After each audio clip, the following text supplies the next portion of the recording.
The ocean that morning did not look like a battlefield. It looked like forgiveness, a wide, endless sheet of silver and blue stretching so peacefully toward the horizon that even the most hardened sailor could almost believe the world had chosen mercy for a few quiet hours. And that illusion was the most dangerous thing afloat. Because war rarely announces itself with thunder first. It begins with calm so convincing that discipline relaxes and vigilance softens.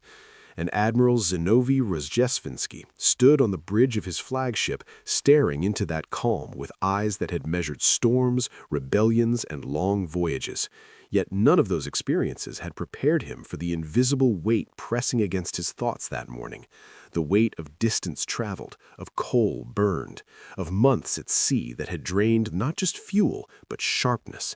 Because exhaustion does not shout. It whispers comfort into the ears of leaders, telling them they have already survived enough to deserve success. And that whisper is more dangerous than any enemy fleet, because it convinces the mind to accept almost ready as fully prepared. And almost is where empires begin to crack without realizing it. And below him, thousands of sailors moved through routines that felt mechanical yet fragile, boots echoing against steel corridors, hands tightening ropes, engineers feeding coal into furnaces that roared like caged beasts, every action part of a floating ecosystem held together by discipline and belief. Belief that their numbers meant security, belief that their guns meant superiority, belief that their long journey had earned them victory before the first shot was even fired. And belief is a comforting armor until reality discovers the gaps.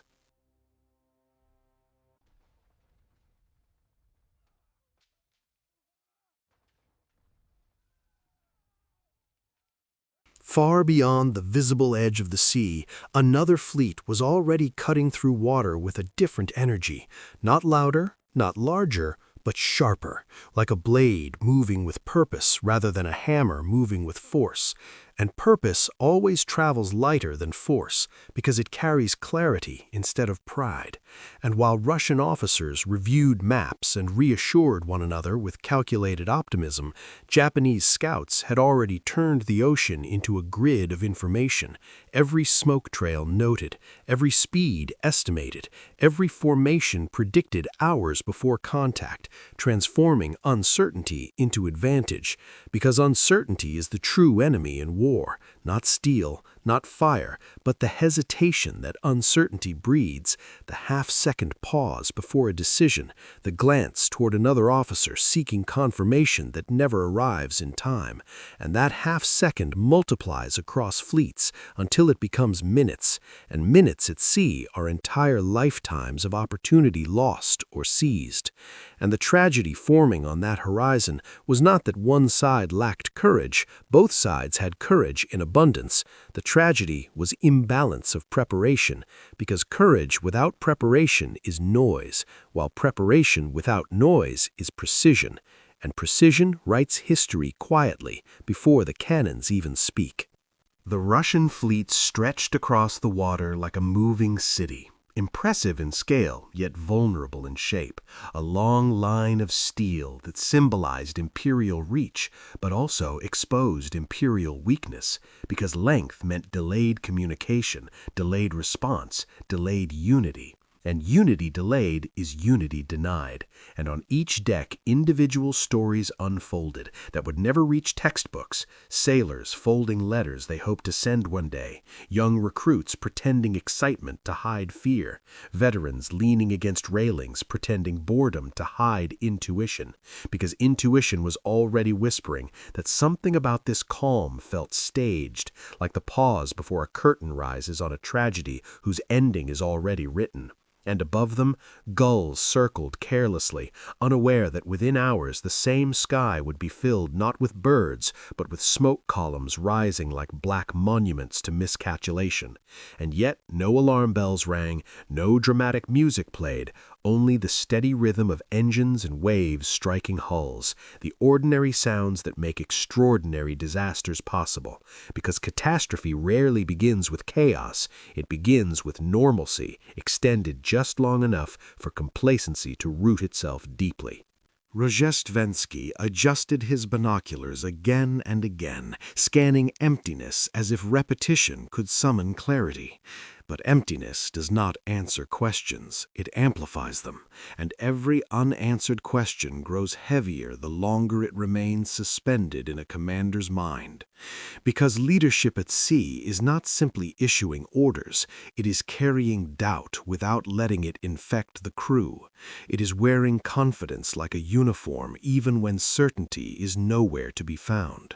And that morning, confidence felt heavier than the medals on his chest, heavier than the steel beneath his boots, because somewhere deep within experience, he understood a truth many leaders learn too late, that the most dangerous enemy is not the one you see advancing, but the one that has already positioned itself without being noticed. And positioning is silent power, invisible yet decisive, the kind of power that does not need to shout because its results will speak with explosions later. Coal smoke drifted into the sky in long gray trails, marking their path like signatures written across the air. Signatures that enemy observers could read like open letters. And still the fleet moved forward, believing motion itself was safety, believing the distance from home equaled progress toward victory, when in reality, distance had only stretched their supply lines, thinned their morale, and dulled their reflexes, turning what once was a symbol of strength into a test of endurance they had not fully prepared for.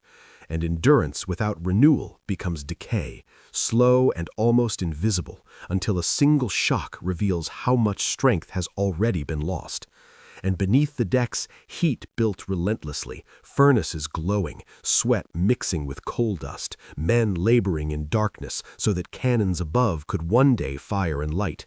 And this unseen labor mirrored the unseen calculations happening across the sea, where another admiral studied angles and timing with almost mathematical serenity, understanding that wars are often decided long before they are fought, in classrooms, in drills, in sleepless nights of planning, where scenarios are tested again and again until hesitation has nowhere left to hide. The sun climbed higher, transforming the water into blinding shards of reflected light that forced sailors to squint. And in that glare, shapes on the horizon appeared and disappeared like illusions, teasing the line between imagination and intelligence reports. And tension thickened, not because danger was visible, but because it was inevitable. A feeling shared silently among officers who checked watches too often and issued minor corrections that revealed major unease. And the fleet continued forward, carrying not only weapons, but expectations. Expectations from a distant empire that believed power could be projected endlessly without consequence. Expectations from citizens who would never smell the smoke or hear the screams, yet would later debate outcomes in comfortable rooms. And expectations are heavier than armor, because armor protects the body, while expectations burden the mind. And a burdened mind reacts slower, chooses later, doubts longer. Somewhere within that widening distance between two fleets, history was already choosing its narrative, already deciding which names would be remembered as strategists is May and which would be 27th, remembered as 1905. warnings. And neither Imagine a side vast, could hear that gray decision expanse being of made sea. because The history Korea never Strait, announces shrouded itself in the in a present dense, tense. cold fog. It only reveals For its the men verdict of the after Russian the 2nd echoes Pacific fade. Squadron, And this as fog waves is a meager continued their cloak, indifferent a rhythm last, against desperate steel hope hulls, for the concealment. ocean itself seemed They are exhausted, unconcerned, their ships vast are fouled, and their emotionless, spirits having are witnessed broken. countless For over ambitions 7 rise and agonizing sink months, they have without sailed altering halfway its around the tides world, even slightly, a grueling journey of reminding anyone 18,000 nautical perceptive enough miles that from the nature Baltic does Sea. not bend Their for mission, empires, to that relieve the water does besieged not Port care Arthur about and turn the flags or tide of the medals or pride. Russo-Japanese War. It only reflects But the Port Arthur consequences has of already human fallen. decisions with brutal Now, honesty. their only goal is And to on reach that the Russian deceptively port of peaceful Vladivostok. morning,